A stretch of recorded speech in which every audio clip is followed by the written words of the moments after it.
السلام علیکم ورحمۃ اللہ وبرکاتہ۔ رب اشرح لی صدری ویسر لی امری واحلل عقدۃ من لسانی یفقہوا قولی رب زدنی علما۔ آمین الہی آمین۔ اللہم صلی علی محمد وعلی آل محمد کما صلیت علی ابراہیم وعلی آل ابراہیم انک حمید مجید۔ اللہم بارک علی محمد وعلی آل محمد کما بارکت علی ابراہیم وعلی آل ابراہیم انک حمید مجید۔ آج کی تجوید اسٹارٹ کر رہے ہیں۔ آیت نمبر 121 سورۃ البقرہ۔ ہمیں اس میں بھی آج بھی کچھ احکام مل رہے ہیں۔ اصل میں بات کیا ہے کہ ہمیں قرآن کو سمجھ کے پڑھنا ہے۔ پہلے کے زمانے میں قرآن سمجھنے پڑھنے کی اتنی آسانی نہیں تھی۔ آج کل میڈیا، پوسٹ وغیرہ، یوٹیوب، فیس بک، بہت ساری اور چینل کھل گئے ہیں تاکہ قرآن کو ہم سمجھیں۔ ہمیں اپنے باپ داداؤں کے نقش پر نہیں چلنا ہے۔ ہمیں ان زمانے میں کوئی آسانی نہیں تھی قرآن سیکھنے کی۔ وہ قرآن کا ادب احترام زیادہ ہم سے کرتے تھے، لیکن وہ سمجھتے کہ نہیں پڑھتے تھے۔ تو ہمیں سمجھ کے پڑھنا ہے۔ اللہ کا شکر ہے کہ ہمارے وقت میں سمجھنے کی آسانی ہے۔ ہم گھر بیٹھے قرآن کو سمجھ سکتے ہیں۔ کوشش کریں۔ بارک اللہ فی۔ آیت نمبر 121۔ اعوذ باللہ من الشیطان الرجیم۔ بسم اللہ الرحمن الرحیم۔ الذین آتیناہم الکتاب یتلونہ حق تلاوتہ اولئک یؤمنون بہ ومن یکفر بہ فاولئک هم الخاسرون۔ یا بنی اسرائیل اذکروا نعمتی التی انعمت علیکم وانی فضلتکم علی العالمین۔ واتقوا یوما لا تجزی نفس عن نفس شیئا ولا يقبل منها عدل ولا تنفعها شفاعة ولا هم ينصرون۔ وَإِذِ ابْتَلَى إِبْرَاهِيمَ رَبُّهُ بِكَلِمَاتٍ فَأَتَمَّهُنَّ۔ اس نون کو شد دیں گے لیکن زبر نہیں دیں گے، اسٹاپ کریں گے۔ ہن۔ قَالَ إِنِّي جَاعِلُكَ لِلنَّاسِ إِمَامًا۔ قَالَ وَمِن ذُرِّيَّتِي۔ قَالَ لَا يَنَالُ عَهْدِ الظَّالِمِينَ۔ وَإِذْ جَعَلْنَا الْبَيْتَ مَثَابَةً لِلنَّاسِ الناس وأمنا واتخذوا من مقام إبراهيم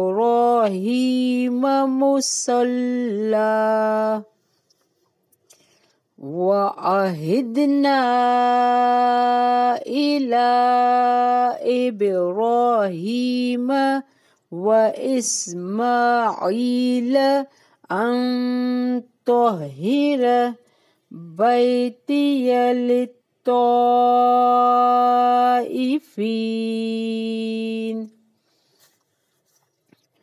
والآكفين والركع السجود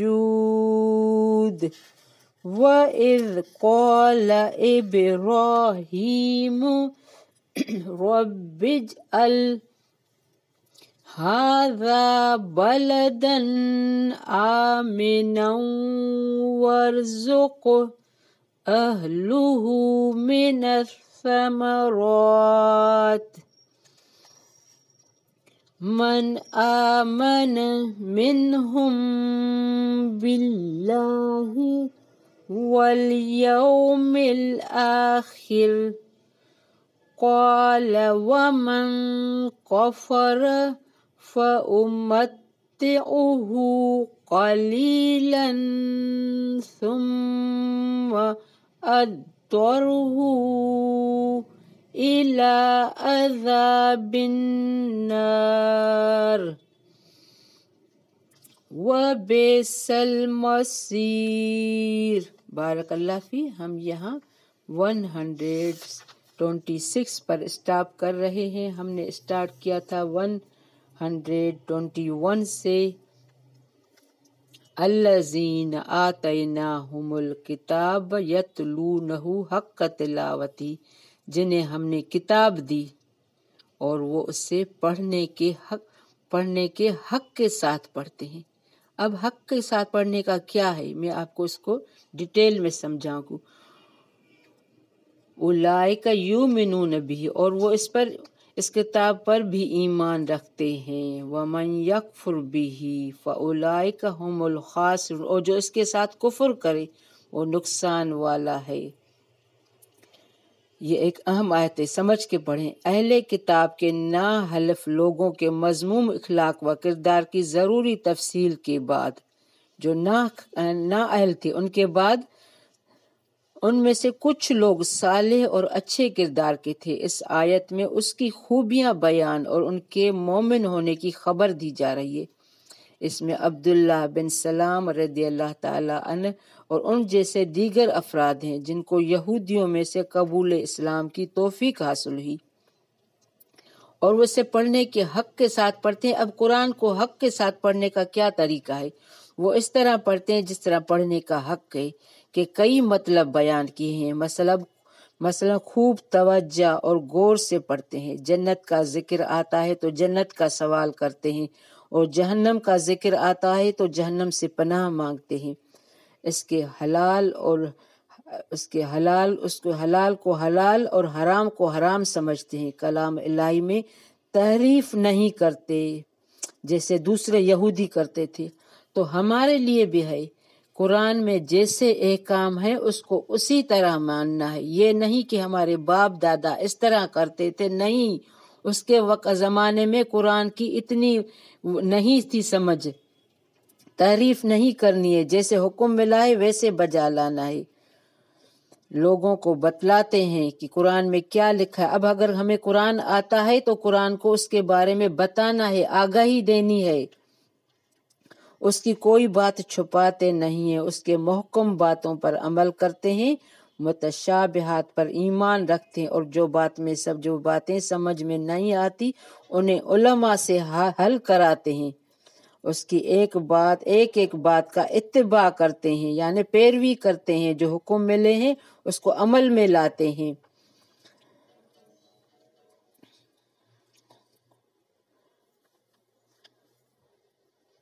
اولئک یا بنی اسرائیل اذکروا، آیت نمبر 122. یا بنی اسرائیل اذکروا نعمتی التی انعمت علیکم، اے اولاد یعقوب. بنی اسرائیل کو خطاب ہے. میں نے جو تمہیں نعمتیں انعام کی ہیں انہیں یاد کرو، اور میں نے جو تو تمہیں تمام جہانوں پر فضیلت دے رکھی تھی، یہ اسرائیل کو یاد دیا جا رہا ہے، علیکم وانی فضلتکم علی العالمین، بنی اسرائیل کو نعمتیں یاد دلائی جا رہی ہیں۔ ہم پیچھے پڑھ چکے ہیں کہ ان پر کیا کیا انعامات ہوئے۔ وَاتَّقُوا يَوْمًا لَا تَجْزِي نَفْسٌ عَن نَفْسٍ شَيْئًا وَلَا يُقْبَلْ مِنْهَا، اس دن سے ڈرو جس دن کوئی نفس کسی نفس کو کچھ فائدہ نہ دے سکے گا، نہ کسی شخص سے کوئی فدیہ قبول کیا جائے گا، منہا عدل ولا تنفع شفاعت ولا ہم ینصرون، نہ کوئی شفاعت نفع دے گی اور نہ ان کی مدد کی جائے گی۔ یہ قیامت کی طرف ہے اشارہ کہ قیامت کے دن سے ڈرو۔ یہاں تو ہمیں اپنے ماں باپ، کوئی اعلیٰ عہدے پر کوئی ہے تو ہم اسے سفارش کرتے ہیں، وہاں ہر کس کو اپنے عمل کام آئیں گے۔ وَإِذِ ابْتَلَىٰ إِبْرَاهِيمَ رَبُّهُ بِكَلِمَاتٍ فَأَتَمَّهُنَّ، جب ابراہیم علیہ السلام کو ان کے رب نے کئی باتوں سے آزمایا، یہاں کیا آ رہا ہے؟ باتوں سے آزمایا، یعنی اگر ابراہیم علیہ السلام آزمائے گئے ہیں تو ہماری بھی سمجھو یہ آزمائش ہی چل رہی ہے، اللہ ہمیں آزما رہا ہے کہ کون بندہ کس راستے پر ہے۔ قال انی جاعلک للناس اماما، اور انہوں نے سب کو پورا کر دیا، فاتمہن، انہوں نے سب کو پورا کر دیا، قال انی جاعلک للناس، اللہ نے فرمایا کہ میں تمہیں لوگوں کا امام بناؤں گا۔ عرض کرنے لگے ابراہیم علیہ السلام، عرض کرنے لگے میری اولاد کو۔ اب اللہ نے ابراہیم علیہ السلام کو کہا کہ میں تجھے امام بناؤں گا، تو وہ پوچھ رہے ہیں کیا میری اولاد بھی میرے بعد میری امام بنے گی؟ نہیں، کسی کو نسب کام نہیں آئے گا، ہر کو اپنے اعمال قائم ہیں۔ فرمایا میرا وعدہ ظالموں سے نہیں ہے، یعنی اگر تمہاری اولاد تمہارے بعد فرمان بردار ہوگی، عمل صالح کرے گی تو جنت میں جائے گی، نہیں تو جہنم میں جائے گی۔ کلمات سے مراد احکام شریعت، مناسک حج، ہجرت، نمرود وغیرہ میں وہ تمام آزمائشیں جن سے حضرت ابراہیم علیہ السلام گزارے گئے، اور ہر آزمائش میں کامیاب کامران رہے، جس کے صلے میں امام الناس کے منصب سے فائز کیے گئے۔ چنانچہ مسلمان ہی نہیں، یہودی، عیسائی، حتیٰ کہ مشرکین عرب سب ہی ان کی شخصیت محترم اور پیشوا مانی سمجھی جاتی ہے۔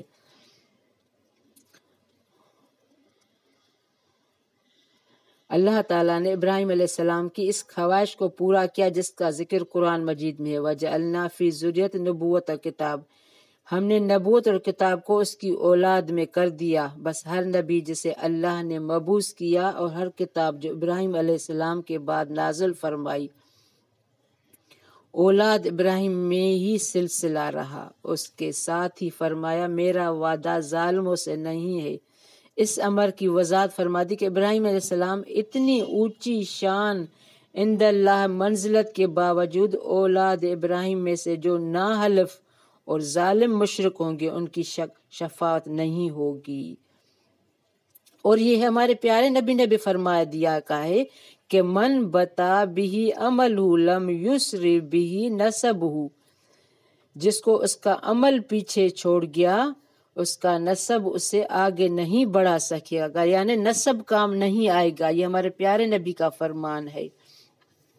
وَجَعَلْنَا الْبَيْتَ مَثَابَةً لِلنَّاسِ وَأَمْنًا، ہم نے بیت اللہ کو لوگوں کے لیے ثواب اور امن امان کی جگہ بنا دیا۔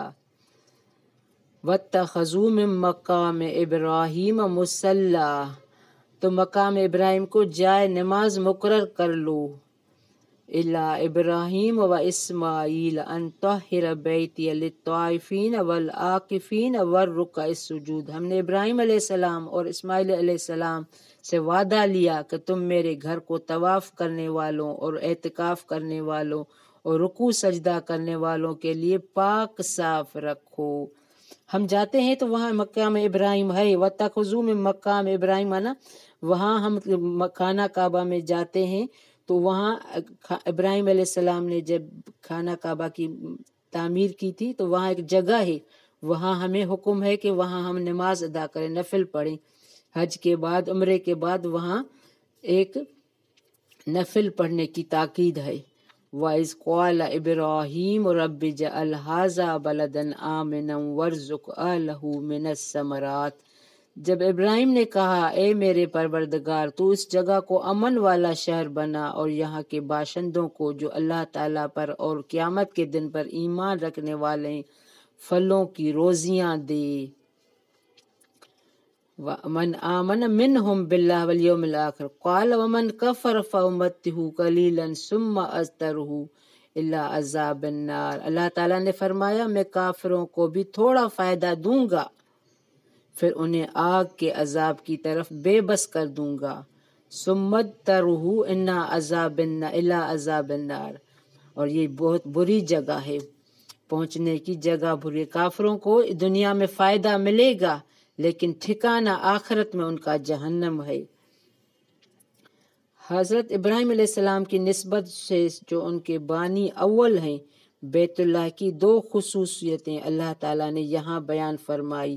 مثابۃ للناس سے لوگوں کے لیے ثواب کی جگہ، دوسری معنی ہے بار بار لوٹنے کی جگہ۔ مثابۃ للناس ذہن میں رکھیں، لوگوں کے بار بار لوٹنے کی، جو ایک مرتبہ بیت اللہ کی زیارت سے مشرف ہوتا ہے دوبارہ وہ آرزو میں بے قرار رہتا ہے۔ یہ ایسا شوق ہے جسے کبھی تسکین نہیں ہوتی، بلکہ اور دوسری خصوصیت امن کی جگہ، یعنی یہاں کسی دشمن کا خوف نہیں رہتا۔ چنانچہ زمانہ جاہلیت میں بھی لوگ حدود حرم میں کسی دشمن جان سے بدلہ لیتے نہیں تھے۔ اسلام نے اس کے احترام کو باقی رکھا بلکہ اس کی مزید تائید فرمائی۔ بارک اللہ فی ربنا تقبل منا انک انت السمیع العلیم وتب علینا انک انت التواب الرحیم۔ السلام علیکم ورحمۃ اللہ وبرکاتہ۔